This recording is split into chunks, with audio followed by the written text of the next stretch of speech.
Ever since Viz Communications, now Viz Media, and Dark Horse Comics began publishing manga in the United States in the 1980s, the vast majority of it had been flopped, meaning that publishers would alter the manga so that it could be read from left to right instead of right to left like it was originally. This was done to make manga more appealing to readers and vendors in North America. While readers would be confused by books having to be read from right to left, bookstores were as well, with some stores deciding to display them with their four edges showing instead of their spines. While this definitely made manga more accessible to Western readers, it wasn't without its drawbacks. The flipping process involved a lot of retouching in order to make the flipped images look right, which took time and money and altered the manga's art. It also resulted in some directional oddities, like almost every character being left-handed and the removal or replacement of Japanese sound effects. These compromises for marketability weren't always accepted by manga artists though. An example of this was Viz Communications' release of Dragon Ball, which was published in the traditional right-to-left format because Akira Toriyama wouldn't allow his artwork to be reversed. But situations like this were pretty rare. Out of all the major players in the North American manga space, Tokyopop wasn't so sure that readers couldn't adjust to the traditional format. While they did conduct focus groups, they also had some additional data to work with. How the rollout of right-to-left manga was received in other countries. For example, Carlsen Verlag, a Danish publishing company, saw their business grow after embracing the traditional format in Germany. After evaluating their options and receiving a positive response from fans and focus groups, they decided to pull the trigger. On January 29, 2002, Tokyopop announced that it would exclusively publish manga in the traditional format, with Japanese sound effects starting in April. Also, since they didn't have to deal with the cost of flopping, they'll be able to sell their books for just under $10. They were also going to turn this into an event. The next day, they announced that they would be offering retailers a new display featuring the first volume of all 9 of the manga that they were releasing in April. They were leaning into the format switch, with the display header stating, "Authentic, done the right to left way." Some additional insight was revealed in February by Stuart Levy, the company's CEO. In an interview with Comic Book Resources, he not only revealed that Tokyopop was planning on releasing 80 manga by the end of the year, but that he thought this format switch would change manga publishing in North America forever. Quote, "All of our new manga will fall under this line. We call it authentic manga, and it will be read the Japanese way, right to left. I think it will give fans a great taste of what manga is all about, as well as allow us to keep Japanese sound effects. Finally, we are focusing on bi-monthly and even monthly graphic novel releases, all for under $10. This means that instead of waiting 6 months to read 200 pages of a great manga, you can read 3 to 6 volumes, between 600 and 1200 pages, in the same amount of time. This will completely change the playing field. I bet that our competitors will move to this model within 6 months of our April 2002 launch." End quote. But not everyone was so sure.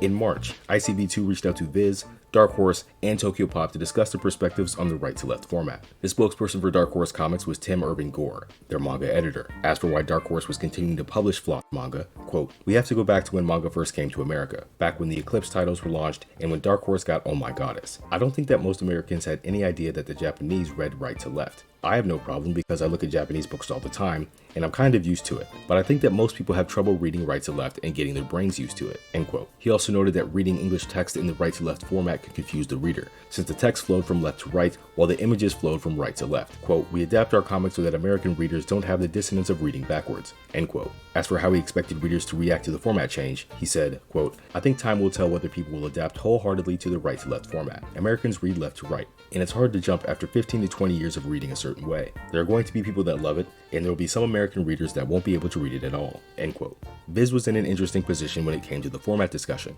Although it wasn't by choice, they did publish both Dragon Ball and Dragon Ball Z in the traditional Japanese format. They also published Vagabond in the traditional format and Neon Genesis Evangelion in both formats. And this gave them a different perspective. According to Dallas McDowell, their senior marketing manager, the flopped versions of Evangelion sold 3 times as many copies as the traditional one. He stated, quote, "That's the clearest indication that fans want an easy reading experience." End quote. According to McDowell, younger people in otaku prefer the traditional format while parents struggled with it, and each retailer would have to determine what format to stock based on their customers. Quote, "There are certain chains that are catering to teens getting into manga. These are customers that are not making it into the comic shops. In those chains, the right to left format isn't a barrier. I'm mostly talking about mall-based chains such as Walden's, but not all book buyers like it that way. There are different customers shopping at the different chains." End quote. When it came to the issue of sound effects, both Viz and Dark Horse were in agreement. They would not be using Japanese text. However, despite any doubts from their competitors, Tokyopop was encouraged by the results so far. According to Kristen Breda-Thompson, their marketing communications manager, quote, "Retail response has been exceptional," end quote, and orders for their displays were 20% higher than they expected. The company's vice president of sales and marketing, Steve Kleckner, said that Walden's, Books A Million, Hastings, Media Plate, and Fry's were all involved in their display program, and that he expected more to follow. Tokyopop was also happy with the response they received from comic shops, saying that they were, quote, "also very gratified with what's come in through comic stores."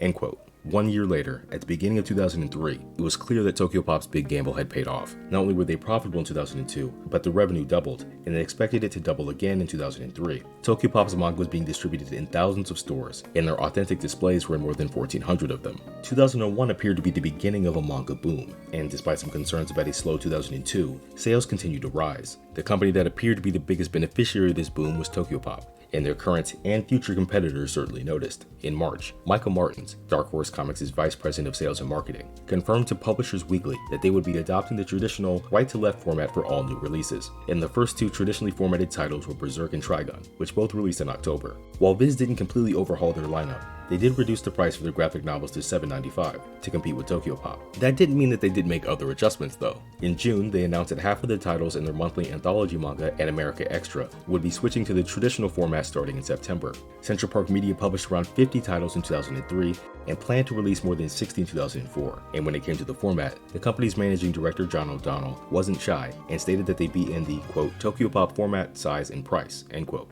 With the market heating up, new players decided to jump into it. In July, Random House's Del Rey imprint announced that they would be releasing manga in the spring of 2004, and it would be read right to left. At the end of the year, ADV Films from Broccoli International, a Japanese media development company, also announced that they would be establishing publishing divisions to distribute manga in 2004, and as you might have guessed, their manga also would be released in the traditional format. But Tokyopop wasn't sitting on its hands. They continued to expand their retail presence with existing partners and continued to add new ones. They became the first manga publisher to have its books in Walmart, with them being tested in 100 locations for the holiday season. 2003 was another great year for manga sales, and there were no signs of things slowing down in 2004. While Tokyopop was the market leader, people clearly thought that there was more than enough space for competitors. Additional publishers, including Marvel and DC Comics, continued to enter the market, and more were on the way. And at the end of the year, around 1,000 titles were released. By 2005, two things were clear. Manga itself was not a fad, and the traditional right-to-left format was here to stay. While this wouldn't mark the end of flopped manga, the authentic format was now the industry standard.